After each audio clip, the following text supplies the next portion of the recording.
Spoštovani, en lep dober večer vam voščim. Teden je naokrog in midva s patrom Karlom Gržanom nadaljujeva najina ponedeljkova srečanje na daljavo preko telefona. Karel, lepo pozdravljen tudi ti. Kako si preživel? Lep pozdrav, Jana. Pozdrav. Lep pozdrav poslušalci, oziroma tisti, ki se družite z nama. Za začetek, Kako sem preživel ta ta teden? teden tako. Zanimivo. Še naprej v ritmu, da si sam določam čas v večji meri, kot sem si to prej lahko. Zato ob vsem obvezujočem, ker je še kar nekaj tega obvezujočega, predvsem določam svoj čas, usmerjam svojo pozornost v to, kar vzbuja pri meni prijetnost, kar me krepi, kar mi daje moči, ker pač si ti predstavnica knjižnice, ne?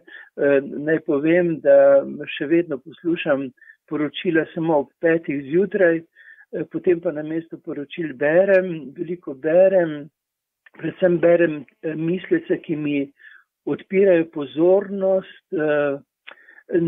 zelo pazim, da mi ne ukalupijo misel, da me miselno ne ujamejo samo v to, kar je zdaj v zraku, ne. To striktno samo enkrat poročila in je to popolnoma dovolj in še to samo na radiju, nobenih vizualizacij negativizma, drugače pa berem stare modrece, trenutno, zdaj se ne bom spomnil knjige naslov, ampak so zbrane misli teh modrih ljudi, modrih učiteljev, horizonti odpirajo misli, dejansko usmerjajo misel v pozitivno, v konstruktivno. Drugače pa seveda kapela, molitev, svetljenje, duhovno svetljenje, štala, gospa Kapra, potem upravljam veliko teh del, na vrtu imam posajeno, kolikor je, zdaj bom moral seveda, ker se je začel sonček, posaditi še majčkeno z zamudo grah, pa še par takih drobnarij. Drugače pa tudi rečim v goščavi smrekice, ki se dušijo. Torej, lahko bi rekel, pogovarjam se, mnogi me pokličejo, bi rekel, da je res eno tako obdobje življenja, kot sem si ga, čeprav bo zvenelo malce čudno, kot sem si ga želel, ne. Ampak, glejte, lahko bi bil popolnoma zamorjen, zaskrbljen. Dejansko sem pozoren na to, kar opozarjajo, to upoštevam, ampak se pa ne dam ujeti, ne. Zato res knjige so kapital, misleci, ki so zaznamovali z pozitivnimi usmeritvami čas in prostor v preteklosti in ti v sedanjosti so mi zelo, zelo, zelo pomenljivi in zelo dragoceni. Ne berem veliko teh, bi rekel, revij, tudi majčkeno kaj pogledam, kar mi posredujejo. Tudi sam sem zdaj za ono dal en pogovor, en intervju, preko telefona seveda.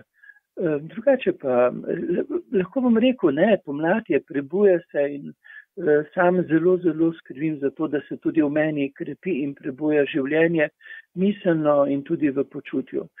Treba je pa seveda za to sprejeti določene odločitve in se ne prepustiti, ne, temu, kar bi nas spodneslo v tesnobo ali pa v negativno razmišljanje. No, midva bomo danes odprla eno zelo zanimivo temo, ki se pa dotika tistih, ki pa malo manj spokojno preživljajo dneve doma. Že tudi sama vidim, da nekaj tednov v bistvu ostajamo doma in jaz si tega sploh nisem znala prej sredi hitenja in vseh obveznosti predstavljati. Pa vendar, kljub temu, da sem doma, tudi meni čas prehitro mineva. Ker delam od doma, se velikokrat zalotim, da že zjutraj prižgem računalnik, ugasnem ga šele pozno zvečer, vmes pa nekaj delam za službo, nekaj za gospodinjstvo in čas kar nekako mine. Pa nisem edina pri tem in ob tem se celo zavedam, da imam pravzaprav še srečo. Kajti doma imamo študenta in maturanta, ki ne potrebujeta pomoči pri učenju, ki jih ni potrebno bdeti nad njima pri njunem šolskem delu. Veliko staršev in učiteljev pa je zdaj zelo, zelo zaposlenih. Zato verjetno ste že vsi ugotovili, da danes odpirava temo izobraževanje nadaljavo. Zdaj, zakaj jo odpirava? Midva sva zadnjič povabila najine poslušalce, sicer tudi obiskovalce večerov tistih, ko se srečamo v živo, naj se mi javijo po elektronski pošti, pošljajo kakšno vprašanje in veseli smo odzivov, ki smo jih dobili na začetku. In mogoče preberem čisto kot uvod v to temo zapis, ki nam ga je poslala gospa Simona, ki je učiteljica in mama. In pravi takole: lahko začnem z izkušnjo kot učiteljica in mama 2 majhnih otrok. Tako rekoč čez noč, brez ustreznega premora in priprav, je bilo potrebno zorganizirati povsem nov koncept podajanja snovi. Vsak učitelj se je po svoje spopadel s pripravo elektronskih gradiv in videokonferenc. Raziskati moramo veliko možnosti, upoštevati smernice, ki nam jih pošiljajo vodilni, izpolnjevati tabele, ankete. Trudimo se po maksimalnih močeh, ker nam je mar za učence in dijake. Delamo pa več kot v obdobju prej. Ni lahko niti starejšim učiteljem, ki ne poznajo toliko teh modernih orodij, niti mlajšim učiteljicam, ki smo hkrati mame. Elektronske frekvence nas dan za dnem bolj zažirajo, vse bolj zažirajo, nas in naše otroke. Upam, da ne bo izgorelih oseb. Nekatere učiteljice že tožijo, da jih od napetosti boli glava in srce. Ali res more priti do končnega zloma sistema, ki sili izobraževanje le po razumu? Kaj praviš na ta zapis? Kaj praviš na to vprašanje? Ja, najprej zavidanje tvojima sinovima in možu, zaradi kulinarike, ki ste verjetno deležna v teh dneh, ker verjamem, da za njih dobro skrbiš. Sam v glavnem natepam, če rečem z lepo slovensko besedo, fižol v raznih oblikah, s tem, da imam fižol zelo rad in seveda regrat je pri meni ravno v takšni velikosti, v takšni fazi, da je prav odličen za solate poleg fižola. Druga stvar pa moj poklon vsem, ki so zdaj res upeti še bolj na nek način upeti v služenje, predvsem teh, ki so izpostavljeni zdravstvenemu osebju, trgovcem in seveda tudi učiteljem. Ni enostavno, ravno včeraj sem govoril z znanko, ki uči na gimnaziji, uči glasbo in mi je preprosto povedala, da je približno 12 ur na dan v kontaktu z dijaki. S tem, da seveda jim skuša v obvezujočem pripisati še vzpodbude in jim priporočiti v poslušanje določeno glasbo, ki je, bi rekel, v ritmu mladih, sproščujoča, optimistična. Res, ko sem pomislil na 12 ur, sedeti za računalnikom in biti vpet ni enostavno. Ni enostavno za učitelje in recimo zdaj ta gospa, s katero sem govoril, ni mama, ampak če zdaj pomislim, da so pa številne učiteljice, učitelji so tudi starši, potem verjamem, da so to izjemne obremenitve. Tudi ko govorim z svojimi sorodniki, ki sedaj od doma opravljajo delo in morajo poskrbeti še za to, da otroci redno delajo, dejansko ni tako enostavno. In tukaj bi morala biti v ozadju tudi tista trezna pamet, ki na nek način obvaruje, da preprosto, kot je rekla ta učiteljica, da preprosto ne bi ljudje pregorevali sedaj, ker je tudi dejansko stroka je tudi izračunala, koliko časa dejansko sme biti človek pred elektronskimi napravami. V knjigi 95S za izhod iz slepe ulice, vzgoj in izobraževanje sem to tudi, zdaj na pamet ne vem podatke, sem te podatke tudi zapisal, so v knjigi zapisani in tukaj seveda tega nikakor ne bi smeli prekoračiti. Poleg tega pa se mi zdi zelo, zelo pomembno, da ne bi dejansko morili ljudi samo z informacijami, ki gibljajo naše možgančke, ki jih polnijo z, ne bom rekel, dodanimi vrednostmi, kajti vredno je samo to, kar je potrebno, kar je pa odvečno, je pa čisti balast, ki je sedaj popolnoma nedopusten, bom rekel, preprosto. Ker ob tej skrbi za zdravje, fizično zdravje, treba skrbeti tudi za čustveno zdravje, za duhovno zdravje, za radost in zadovoljnost bivanja. Jaz mislim, da je čas, da rečemo konec zgolj pametovanju, ne, zgolj temu utrujanju glave z informacijami. Ne. Zdi se mi zelo umestno in potrebno in odgovorno sedaj od predpostavljenih, ki skrbijo za te vsebine, da na nek način ob res tistem bistvenem, kar si je treba zapomniti, kar je potrebno pridobiti, da črtajo ves balast, ne, ki utruje. Ne, in da dodajajo to, kar ob krepitvi racionalne inteligence krepi recimo tudi čustveno inteligenco, zelo nujno čustveno inteligenco, da zastavijo otrokom tudi vprašanje, recimo, kaj recimo vas v teh dneh razveseli, kako razrešujete stiske, da zastavljajo vprašanja, ki krepijo čustveno inteligenco in usmerjajo k rešitvam, nakazanim rešitvam pozitivnim. Recimo, da krepijo duhovno inteligenco, kako se umiriš. Recimo, da dajo tudi staršem, recimo, ki gotovo spremljajo vse mlajše otroke pri njihovem delu, nekaj, bi rekel, pozitivne stimulanse v smeri čustvene, duhovne inteligence. Če bo zdaj ljudi utruje samo z racionalnim, je to dejansko pregorevanje, kot je omenila ta učiteljica, in je nedopustno in je nezrelo in je neodgovorno od ljudi, za katere verjamem, da imajo nekaj soli, ne samo v pameti, ampak da imajo posoljeno tudi tisto počutje prijetnosti in vedo, da morajo pomagati sedaj ljudem v teh časih, da se bodo znali razbremeniti, da jim odpirajo uvide, ne samo v pameti, ampak uvide, ki bojo pomagali dejansko k sprostitvi, umiritvi, k napolnitvi moči. Da recimo spodbujajo estetsko inteligenco, da jih opozarjajo na to, da se bodo recimo krepili, da bodo uživali ob sedaj prebujajoči pomladi, da jih bodo usmerili pozornost ne samo v neka slovnična pravila ali pa matematične zakonitosti, ampak tudi k preprostim svetovom. V naravi je podpis harmonije, ne?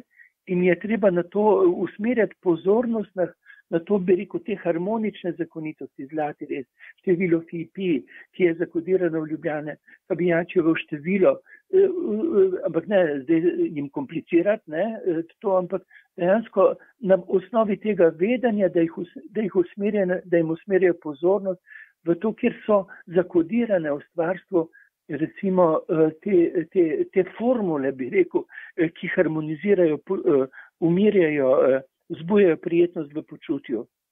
Prav tako je pomembno seveda, da izbuja to socialno inteligenco. Ljudje mnogi so, če pomislimo na tiste, ki živijo v omejenem prostoru, ki je v blokih, nekaj socialno, kako recimo dejansko vprašanja o sožitju, koliko se dopolnjujejo v obveznostih, v delu, ne jih matrati z nekimi brezveznimi informacijami, dajte jim raje tiste stimulanse, da bodo znali bivati v pravičnosti, spoštljivosti, odgovornosti, v sobivanju. To so zdaj temeljna vprašanja. Proces izobraževanja je celostni proces. To ni zgolj hranjenje možganov. In jaz upam, nimamo pogleda, kakšne so te naloge, ampak upam, da so sedaj odgovorni v izobraževanju toliko zreli, da vnašajo te dodane vrednosti, ki umirijo, ki sprostijo, ki dejansko v dani situaciji vendarle omogočijo prebujanje v prijetnost. To je tudi praktična inteligenca. Včasih so otroci znali, kaj zvem, razne veščine, upam, da jih še zdaj znajo. Ne bom rekel, zdaj ravno plezanje po drevu, da da ne bi koga ogrozil, ne? Ampak, gledajte, praktična inteligenca, gibalna inteligenca, toliko tega, kar je seveda v dani situaciji možno. Srčno upam, ne, da bomo prerasli to zabubljenost, ne, v čisti racionalizem, ki ustvarja muko, ki je hujša od tistega zabubljenega metunčka, ki bi se rad osvobodil, pa se ne more, ker ga ohranjajo kot gosenico zabubljenega, obdanega z tolikimi informacijami, dajmo se osvoboditi. Ta čas, ki ga doživljamo, je tudi čas priložnosti, čas, da ozavestimo, ne, res, kaj je to odvečno, kar nas duši, kar nas mori, in dodamo tisto, kar na nek način nas sprosti. Ne. Zdaj, v tej situaciji, krizni situaciji, je vedno ena velika priložnost. Ne. Je čas, da, kot je rekel Nietzsche, da prevrednotimo vrednote. Ne pa, da smo, pardon izrazu, zatupljeni v ene stare sheme, ki nas že predolgo morijo. Zdaj je mogoče tudi čas, da si za neko samozavestjo priznamo, recimo, to je bilo odvečno, in da se na nek način v nas tudi zbudi revolt do tistih, ki nas že predolgo morijo z nekimi shemami in želijo te sheme samo še sedaj poglobiti v času, ki pa kaže, da to več ne ustreza.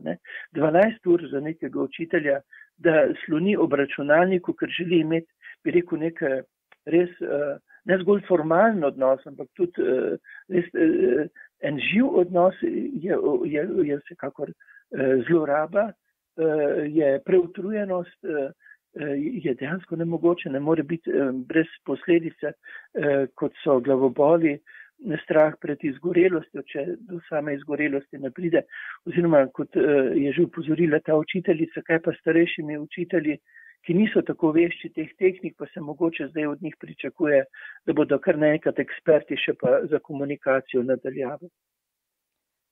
To se pravi, se strinjava, da je sedaj čas preobrazbe. In še eno vprašanje, ki smo ga dobili, tokrat od mlade poslušalke, ki Katarina sprašuje, kaj pater Karel Gržan svetuje mladim in s kakšnimi upi naj zrejo v prihodnost, ker je v svetu vedno bolj pogosta neka negotovost.